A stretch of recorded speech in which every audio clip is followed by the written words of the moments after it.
Bonsoir, mesdames, mademoiselles, messieurs, bonsoir, Abilaye Camara, depuis Bruxelles, chers compatriotes guinéens, sur la Guinée avec Alpha Condé, son projet diabolique, chers compatriotes guinéens, Alpha Condé, qui veut, disons, à partir de ce 1er mars, organiser en fait des élections de mascarade, des élections, franchement, je dirais impopulaires, je dirais pas élections, c'est-à-dire, c'est une manière de s'imposer, en fait, faire de l'État une simple propriété privée, chers compatriotes guinéens. Alors voilà, donc il aura affaire avec nous, avec les démocrates, avec les patriotes guinéens, chers compatriotes guinéens. Très bien. Alors j'interviens tout de suite, en fait, c'est parce que je viens d'entendre, en fait, le discours du général Ansoumane Bafoué Camara. Alors, il fait partie de l'autorité de la police nationale, chers compatriotes guinéens. Alors, je vais parler de Bafoué. Et c'est vrai, rien ne m'étonne, c'est vrai, rien ne m'étonne que cet homme-là, effectivement, donne certains discours qui favorisent totalement le pouvoir. En fait, il fait partir de la tête, disons, de cette autorité de la police politique ethnocentriste d'Alpha Condé. Ce sont des ethnos à 100%. Ils ne sont pas là pour sécuriser la nation parce que la loi le veut ainsi. Leur sécurisation, entre guillemets, c'est en fait défendre un groupe donné. S'il faut dire un groupe ethnique donné. Je ne dis jamais, je ne l'ai jamais dit que le pouvoir actuel en Guinée, c'est le pouvoir des Malinqués. Non, mais c'est un pouvoir ethnocentriste qui tente de manipuler une ethnie donnée, l'ethnie Malinké, en disant « Vengez-vous ». Vous aviez été agressé pendant le régime de Lansana Conté, après le coup de Diarra Traoré, la tentative de coup d'État de Diarra Traoré. Donc c'est une sorte de vengeance, chers compatriotes guinéens.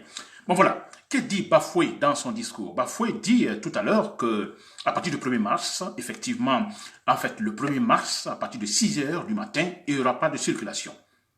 Aucun véhicule, aucun citoyen, aucun véhicule ne doit circuler.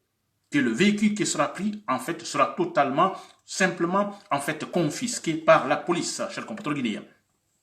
Très bien. Alors, c'est clair, ces mesures radicales, ce sont des mesures généralement notables dans les régimes de dictature ou potentiellement, disons, dictatoriaux, chers compatriotes guinéens.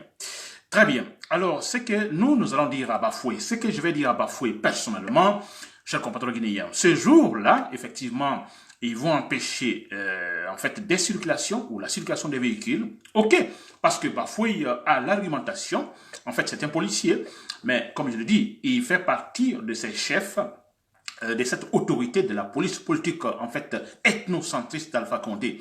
Donc, et vous le voyez, il prend aussi des mesures politiques, pas seulement policières, voilà, ou sécuritaires, chers compatriotes guinéens. Très bien. Alors, Bafoué avance que, effectivement, que, écoutez, oui, le 1er mars, aucun véhicule ne doit circuler que parce que, autour de ou de ces élections, la décentralisation est telle que, vous comprenez, en fait, chaque citoyen, chaque électeur, donc, restera dans son quartier et que dans chaque quartier, il y a les bureaux de vote, c'est-à-dire, parlant de l'espace, s'il faut des questions d'espace, donc il n'y a aucun problème. Un citoyen n'a pas besoin de quitter un quartier A pour un quartier B, plus de 15 km, non. Vous comprenez, donc tout est décentralisé. Très bien. Je crois que ça nous arrange, en fait, Général Bafoué. Ça nous arrange, ça arrange les démocrates, parce que nous aussi, nous avons écouté ce combat sur le brûlis, j'ai dit chacun dans son quartier. Vous comprenez, chacun dans son quartier, nous sommes capables de maîtriser également notre quartier, capable de maîtriser, nous connaissons notre quartier, nous savons où se trouvent les bureaux de vote, capable donc d'agir. Parce qu'avec le combat sur le brûlis, chacun dans son quartier, la police, parce que Bafoué dit que en fait l'autorité guinéenne leur a donné en fait tous les moyens, qu'ils ont tous les moyens pour pouvoir sécuriser ce jour-là en fait la capitale Conakry, en fait les élections, c'est-à-dire sécuriser ceux-là qui iront voter. Très bien. Alors, mais ce qui est clair avec le combat sur le brûlis, chacun dans son quartier, vous comprenez, la police ne pourra en aucun cas maîtriser Conakry. Ni une seule commune Alors, chers compatriotes guinéens, c'est pourquoi je dis que nous sommes déterminés, c'est très simple. Chacun dans son quartier, dans chaque quartier, nous savons où se trouvent les bureaux de vote. À partir de la nuit du 29 déjà, chacun a son cocktail Molotov, vous comprenez, des cailloux, des pneus préparés. Ceux qui ont des armes, ils peuvent aussi les préparer. Je parle des armes à feu. Préparez-les. Et si vous devez les utiliser de façon ciblée, c'est sur la police ethnocentriste d'Alpha Condé. Cette police politique. Pas sur les civils, pas sur un partisan ou des gens qui vont voter, non. Mais sur cette police politique ethnocentriste. Si vous avez des armes à feu, vous les utilisez et de manière ciblée. Avec les armes aussi blanches. Chers compatriotes guinéens, c'est la détermination, c'est la révolution. Nous ne pouvons pas accepter la foutaise, chers compatriotes guinéens. C'est de la véritable foutaise. Il y a une constitution, le soubassement d'une nation, la constitution qui soutient notre État, qui soutient l'unité de la Guinée, qui soutient même notre développement, qu'un petit groupe de bandits, de vauriens, d'ignorants, d'analphabètes, c'est vrai, qui vient finalement pour imposer ses désidérata, mais on ne peut pas l'accepter. Et puis de façon flagrante. C'est pourquoi, chers compatriotes guinéens, faites comme je le ressens.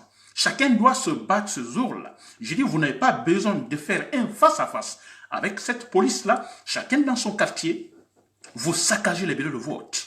Vous bloquez. Une fois que vous saccagez, vous sémez la terreur.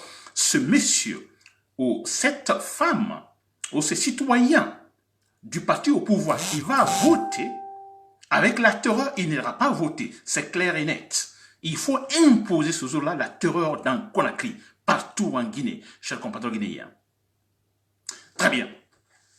Alors, j'ai parlé de la police de Ansoumane Bafoué Camara, qui fait partie donc de cette police politique ethnocentriste. C'est la milice, en fait. C'est la milice politique ethnocentriste d'Alpha Condé. Ce n'est pas la police, parce que quand on parle de police, il y a déjà une certaine légalité. Donc, ce n'est pas la police. La police, c'est la cité. La police, ce sont en fait, je dirais, des agents bien formés, des agents républicains, démocrates, qui viennent pour, en fait, rétablir de l'ordre dans la cité, gardant une certaine neutralité entre les partis politiques. C'est clair. Donc, ce n'est pas la police, mais c'est une milice. Une milice, effectivement, qui est payée par l'autorité, donc de façon illégale, pour effectivement vouloir imposer également le vouloir de l'autorité qui, en fait, disons, le paye.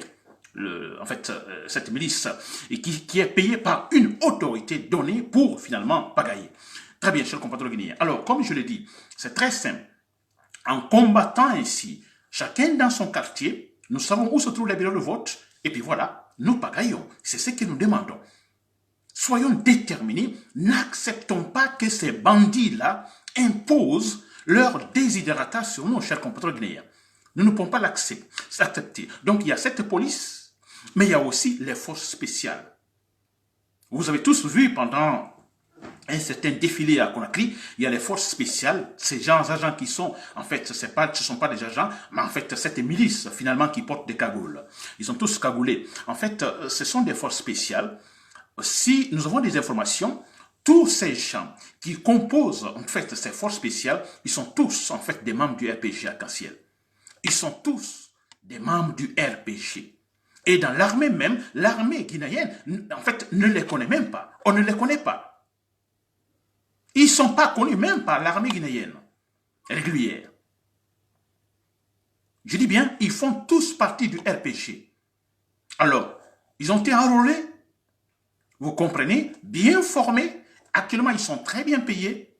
Alors, pour défendre Alpha Condé, très clairement. Alors, bon, vous comprenez alors, je dis bien, ils sont tous membres du RPG. Dès le départ.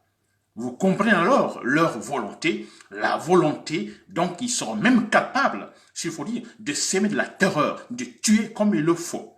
Très bien, chers compatriotes guinéens, ça c'est l'information.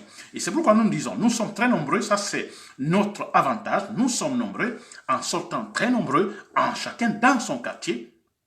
Il ne faut pas gagner. Je dis bien, ceux qui ont des armes peuvent l'utiliser. Alors, je dis bien, tout à l'heure j'ai cité que ces forces spéciales composé des gens du RPG qui sont même pas connus par l'armée régulière. Alors, l'information aussi, vous, en fait, connaissez cette information de l'armée régulière. Les militaires qui me suivent actuellement, donc vous ne les connaissez pas. Vous comprenez? Donc, accepteriez-vous que ces gens, ces inhumains, il faut dire comme ça, accepteriez-vous que ces inhumains viennent acheter, en fait, disons, tuer vos enfants, vos femmes, vos frères, vos cousins qui se battent pour un État régulier en Guinée, un État démocratique en Guinée? Accepteriez-vous ça? Je pense que non. Alors, la balle est aussi dans votre camp. Si vous ne pouvez pas utiliser vos armes, faites-les passer aux démocrates dans les quartiers qui pourront les utiliser de manière ciblée, chers compatriotes guinéens. Très bien. Et un dernier élément pour terminer, il est question de ce camp de Sankorni, c'est pas à Kankan, où beaucoup de gens, effectivement, kidnappés, sont actuellement cantonnés. C'est vrai. Alors, vous l'avez remarqué aussi, c'est une décision ethnocentriste. Alors, les gens sont pris à Zérekouré, ils sont pris à Conakry, à Kindia, partout envoyés à Kankan. Ils ne sont pas envoyés à Zérekouré, ils ne sont pas envoyés dans un camp à Kindia, ou dans un camp à Labé, ou à Conakry, ils sont envoyés directement à Kankan. Kankan, qui effectivement est favorable à la cause du pouvoir. Vous comprenez? Parce qu'ils savent que quand ça va, en fait, éclater, vous comprenez, en laissant par exemple ces détenus à Conakry, à Kindé et autres, où la cour du pouvoir n'est pas du tout défendue, vous comprenez, quand ça va pagailler, la révolution va saccager, vous comprenez, alors on ira directement, c'est-à-dire le fait seulement de sentir qu'on a des prisonniers. Vous voyez, des gens qui sont pris parce qu'ils se battent pour une véritable démocratie en Guinée, mais c'est un élément de motivation encore de se révolter de plus. Alors, ils sont à Kankan parce que Kankan défend la cause du pouvoir. Donc, ils ne vont jamais se révolter. Ce fait de garder ces jeunes-là là-bas, les maltraiter, les torturer à Kankan, les Kankanais resteront, disons, naïvement insensibles. Très bien, chers compatriotes. Donc, c'était cela. Donc, l'information, je le dis bien, c'est à propos de Ousmane Bafoué Camara, ce général de la police qui vient donc de dire qu'à partir du 1er mars, donc à partir de 6 h du matin, pas de circulation, tant mieux, c'est bon pour nous, chers compatriotes guinéens, nous sommes dans les quartiers, nous connaissons, nous savons tous, ou si nous ne le savons pas encore, dès maintenant, cherchez à savoir où se poseront ces bureaux de vote. Une fois que nous avons ces informations, et puis c'est très simple, le jour J, on agit en saccageant tout, chers compatriotes guinéens. Voilà. Nabil et camarades du Public 7, merci pour le coup de bonne soirée.